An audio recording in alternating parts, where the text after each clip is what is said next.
Come. Good morning, sir. Okay. Good morning, sir. Kanika. Good morning, sir. Thank you, sir. Kanika. I think we have met earlier. Yes, sir.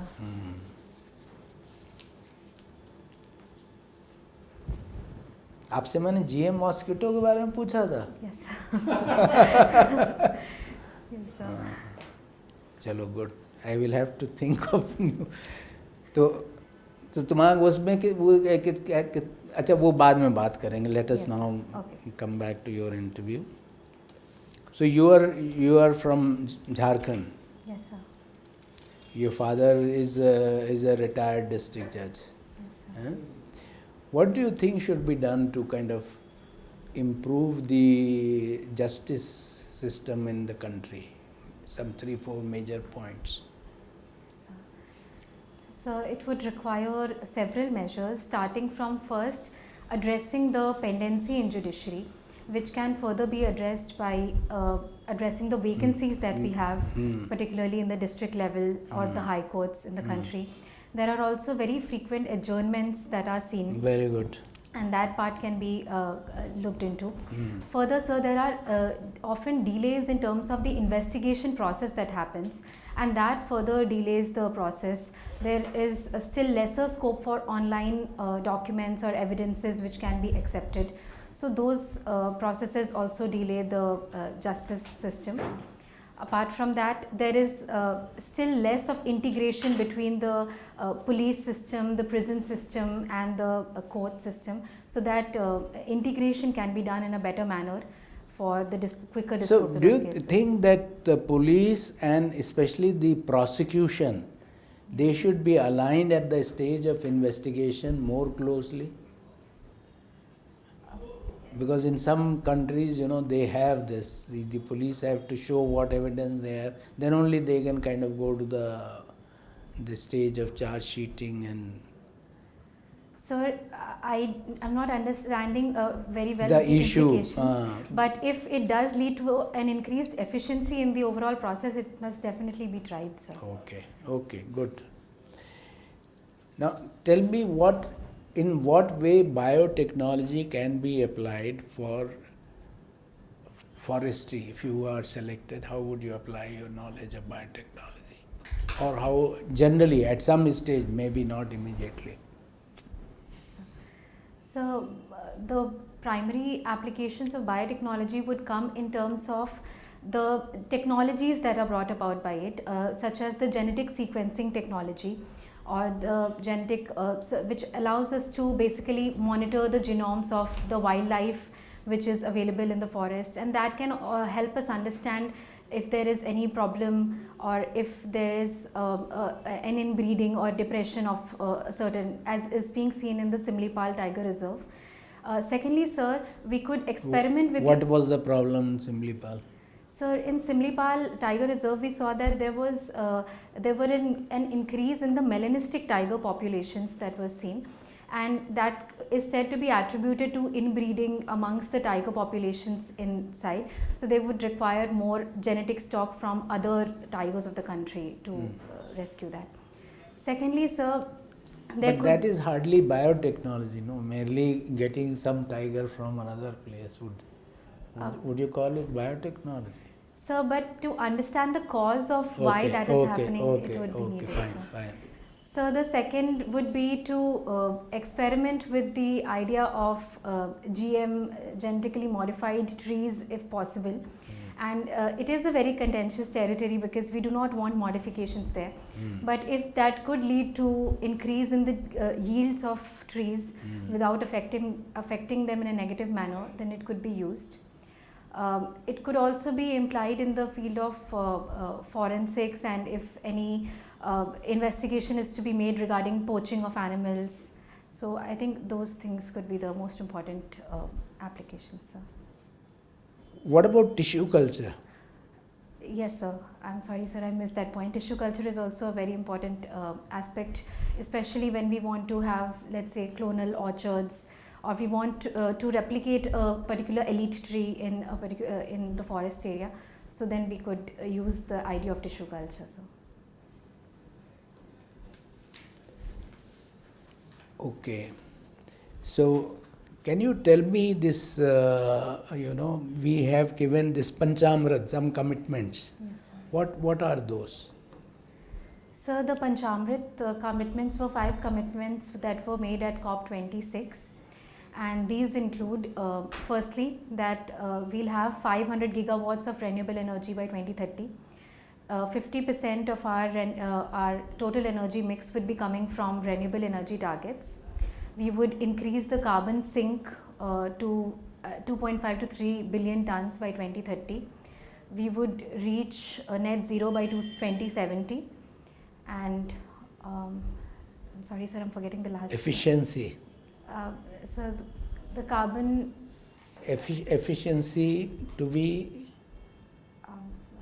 I think, 45% reductions in the emissions intensity that has to be made. Yes, thank you, sir. Okay. So, of course, related with that, what is your view on CBAM? So CBAM is a mechanism which has been adopted by the EU countries, which is the Carbon Border Adjustment Mechanism, wherein it seeks to penalize imports from countries which are where products are not created in a very environment friendly manner, and to bring its own industries at par. So it is imposing very high additional costs or tariffs, duties on such countries. And so I do feel that it is to some extent discriminatory, because it does not take into account the different development journeys that different countries are undertaking at this point. While it is good to incentivize green processes, but the EU also needs to understand that it cannot be done in such a quick manner and by all the countries which are still in their development. But what is wrong with it? You know, they impose this duty, but it is their consumers who pay for it. So they are asking their own consumer. Otherwise, we are insisting upon them to really bring down the emissions in their own productions. So they are saying, and that cost also is being borne by their consumers, and this cost will also be borne by their consumers. So what's wrong? So are we not being somewhat, hypocritical? So the cost will be. I know the stand of government in India is that it should not be imposed. But my question to you is: are we not being hypocritical? It serves the purpose of a carbon emission reduction. Yes. It serves the purpose that the polluter pays, because the polluter was the European population. They will pay. So what is the objection? So the main objection is that it will make our exports to such countries a lot less competitive, because it will bring us at the same price compared to the products that are made in the EU. And for India, for countries like India who are seeking to develop and turn into a developed country, diversifying and increasing our exports is a very important aspect of it. And it cannot completely happen at the level of renewable energy at this stage. The transition will take some time. So maybe the duties that are imposed, that could be rationalized and reduced to some extent, and not increased to the extent that we see. Okay, right. Thank you. Thank you, sir. Kanika. Yes, sir. Supreme Court has recently taken suo motu cognizance of an incident in Telangana. Are you aware of it? It is in the news these days. In fact, today also it is in the news. Yes, sir. Which incident am I referring to? Sir, it is about... Gachibowli. Yes, sir. I was not able to pronounce it properly. I'll help you with that. What was the issue?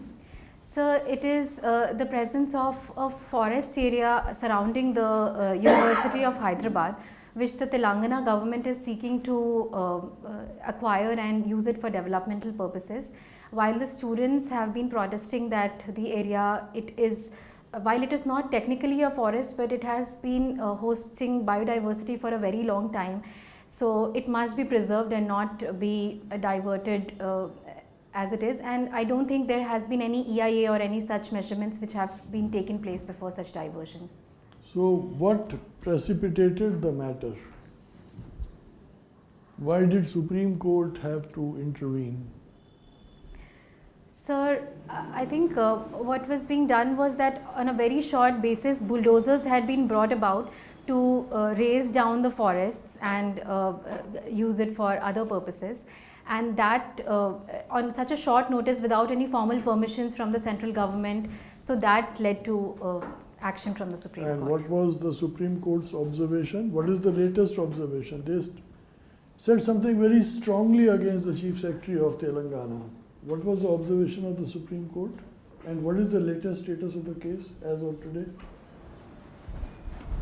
So I'm not No, it's okay, aware, it's okay. They said that this. But sir, they have opposed their, they have expressed their opposition. Opposed is a very minor word. Supreme Court has taken a very strong action. Yes, sir. They have asked the Telangana government to clarify. And Yes. Anyway, good. Thank you, sir. Tell me, what changes are you going to bring in the Indian Forest Service in the environment sector?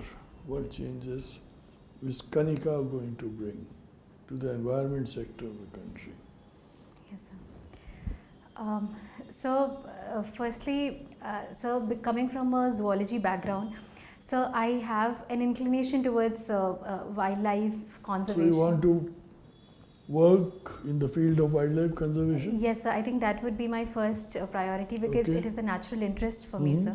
Good. So, secondly, I would try to revive natural landscapes in in the minimum cost and with natural methods, let's say with the use of watershed management and with the use of community involvement. So I believe that those are the most sustainable methods of landscape restoration wherever any degradation has taken place.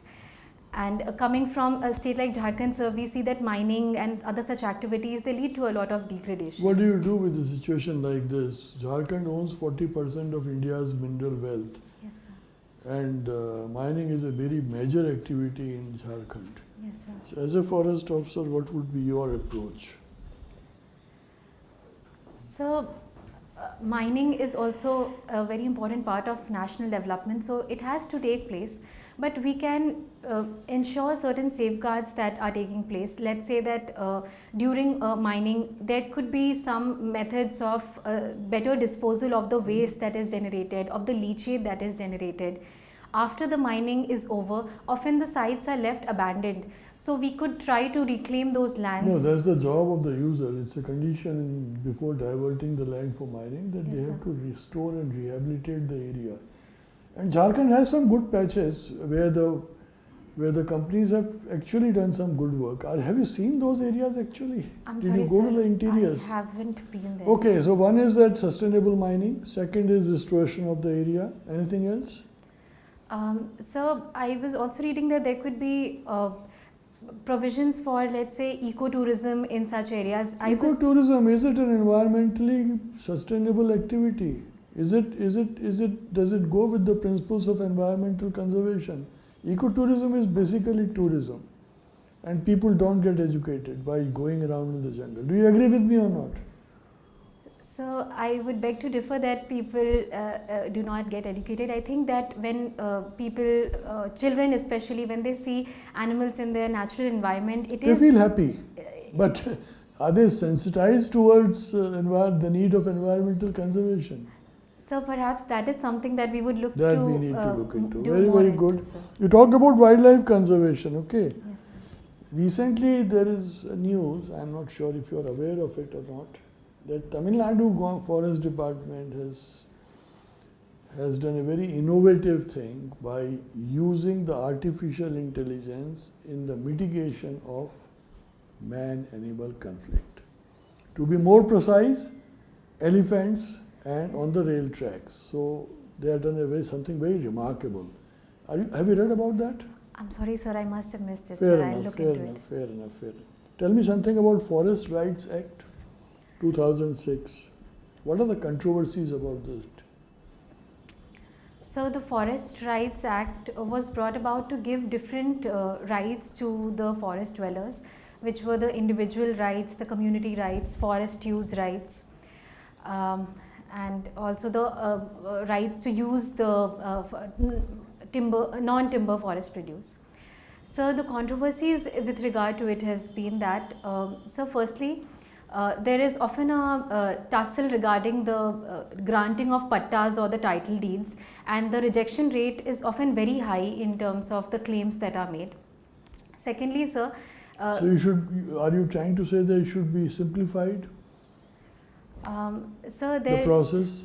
Because so there needs to be a more robust way to understand as to which claims are authentic, and which sometimes due to those claim rejections, the communities who are at the mercy of the forest, they have to suffer.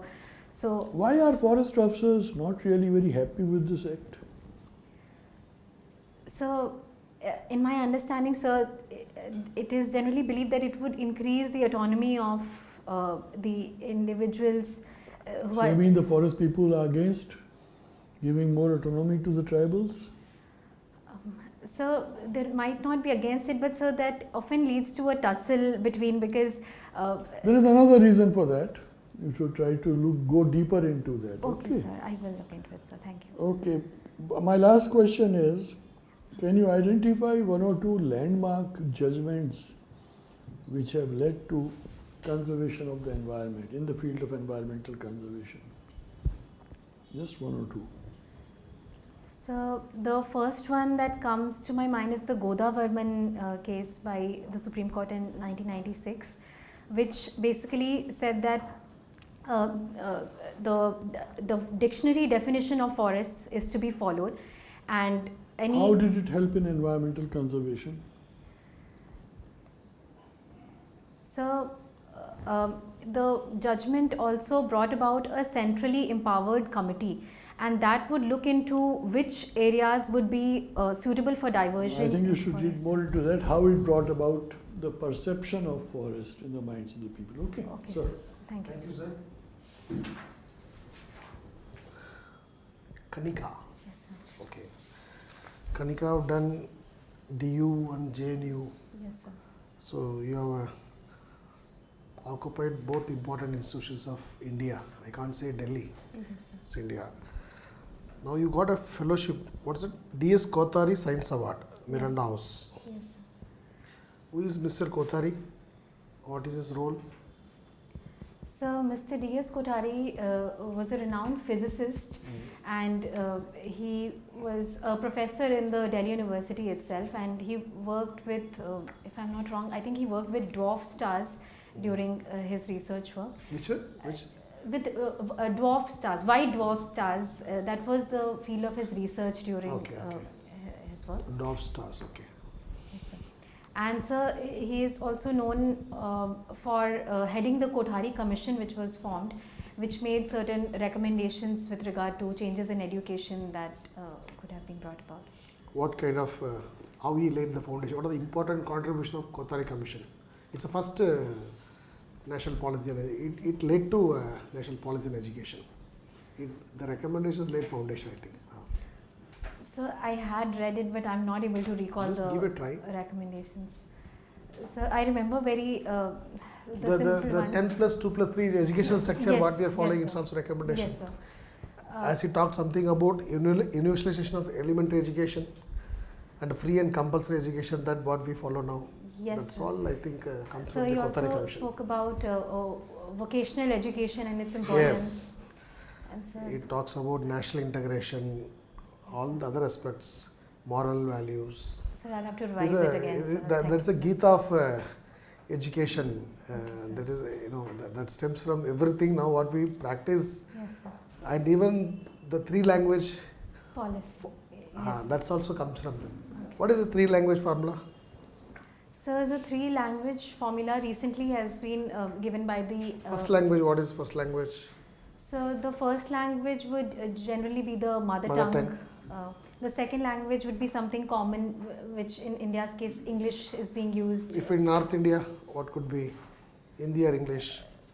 So I think in North India also it's English, which is the second language. The first language being Hindi or the other mother tongue, which would be there. And a third language, generally North Indian states, it's Sanskrit that is generally taken up.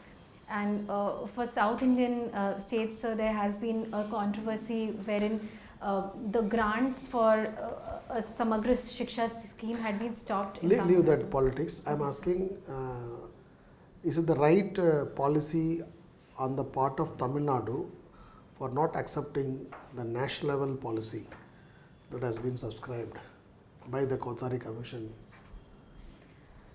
So, See, the commission is not a single man, comprised a lot of other people. They recommended something. Why there was a rigid on the part of Tamil Nadu? So in my opinion, sir, I think that rejecting the three-language formula is not the right step, sir. Having a three-language policy, it has been seen that knowing multiple languages improves the cognitive development in students and children. And often people from the South Indian states, Tamil Nadu, let's say, they have to migrate to the North Indian states for their work, and wherein knowing a language would be helpful to them. And as far as my reading is concerned, sir, I think the third language was not imposed as to which language has to be chosen, and the Tamil Nadu government could make a choice with regards to the language that it could choose. It was not that Hindi had to be If you are chosen. posted as the education secretary in Tamil Nadu, Yes, sir. would you convince the government to adopt this three-language policy? So I would definitely try to convince the government to adopt the policy. I think it would be for the betterment of the students, and that is the most important priority. Yes, sir. Okay. Let me ask, can I ask? Sir, please, I know, sir. I think there is a viewpoint in Tamil Nadu that more North Indians are coming to Tamil Nadu for job than Tamilians going to North India for jobs. And I can say that I see it everywhere. All the restaurants are full with waiters who are Indians, all the North Indians, all drivers, taxi drivers, all those, and all the IT sector has a very good percentage of people. So this logic, it was based 40 years ago when actually Tamilians were coming just to Delhi for jobs, nowhere else. So I do agree that the employment opportunities are more in Tamil Nadu or other southern states because they have developed more than. So that argument is not valid. The argument which you were advancing. So I think the proportion would be different, but still I do believe that there would be some people who are going to the northern Okay. states. Okay, Kanika. Kanika, there is a de-extinction process done by the colossal biologicals. Yes, sir. So what is, as a life science graduate with zoology as a graduate and biotechnology as your higher studies, so how do you think this process? What is there what is the logic? Really, reviving the species, or you can look something more than beyond that? So the logic that has been given by the company is that they wanted to revive the species, and they've also been working to revive the. Why they choose that particular dire wolf? There could be a lot of other charismatic species, right? Yes, sir. Why that particular species was chosen? There should be some scientific basis for that. So I'm sorry, I am not aware of the exact reason, but I'm aware that they are trying to revive the woolly mammoth because they believe that it would help in stabilization of the Arctic ecosystems, and it would lead Tell me to a layman how they have done this process. So they have, so the dire wolf genome has a 99%, more than 99% similarity with the grey wolf genome. So they have used the grey wolf genome as a framework, and then they use the fossil evidences from dire wolf to understand which sequences were actually different compared to the grey wolf, and then they made those changes in the genome of the grey wolf, and then based on that, then they have created the dire wolf. So then how they create embryo, then they put a surrogate mother, then the puppy comes and that resembles dire wolf. I think so, sir. That has been the process, but I'll have to look more into this part, sir. Do you consider this a real dire wolf, that at least if you see the process and the organism comes out, you can consider this as a real dire wolf with all the morphological and anatomical features or biological features?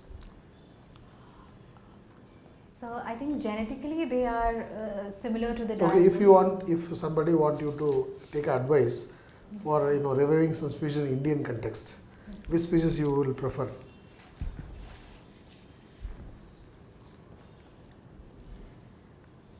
So I think a lot of focus has been doing on cheetahs, so maybe you could focus on the Asiatic cheetahs and their revival. We are bringing African ones, but what we had were the Asiatic cheetahs, so maybe we could focus on their revival. So. Okay, good. Why can't we clone that same direwolf that can be cloned, right? Rather going for this process, cloning is a good solution, right? So I think now that the process has started, now it would be possible to clone, but this one did not have any living specimen that was left. Good. So Good. So Madhubani painting. So how you are attracted towards this painting by your own, or there is some compulsion, cultural compulsion for you to learn? No, sir, there was no cultural compulsion. Actually, in my house, there used to be a Madhubani painting that I had been seeing as a child. It was actually at my grandfather's house. It was a huge tree, and God, Ram, Sita, Lakshman, they were... How this art culturally evolved? What was the original art? Now it has been adapted to considering the contemporary challenges. So originally the art had started when it was commissioned by King Janak to make paintings on walls for Goddess Sita's wedding. But after that, so there have been changes. For example, initially it was a form of wall art, but now it is also made on paper. In fact, now it has been moving to textiles such as saris and dupattas to increase the use. That's how it has been, taken a lot of, evolutionary. What is this? Manjushani, some other painting also from Bhagalpur. What is the name of that? So it is the Manjusha painting, and it is quite similar, but in those paintings, sir, we see a very prominent emphasis on snakes. And the motif is snake. Yes, sir, the snake motif is very predominant. In these two art related with the tribal culture? So in my understanding, they are not related to the... Tell me one tribes. similar art form that exists in India which portrays the tribal culture. Since you are from Jharkhand, land of tribals, so I thought there could be some... So we have the Sohrai paintings. You just go beyond Jharkhand also, need not be restricted to only Jharkhand. Any other tribal art? So we have Kalamkari paintings, worldly paintings, which also depict, they are known to be Anything from Rajasthan? paintings. Okay, thank you. No issue. Thank you, sir. Thank you, sir. Okay. So, Kanika, when is your interview? So 21st, sir, first day. Oh, okay. Good. How much did you get in last CSE interview? So 173. 170. You missed by how many marks? So 26 marks. I was short of the cutoffs.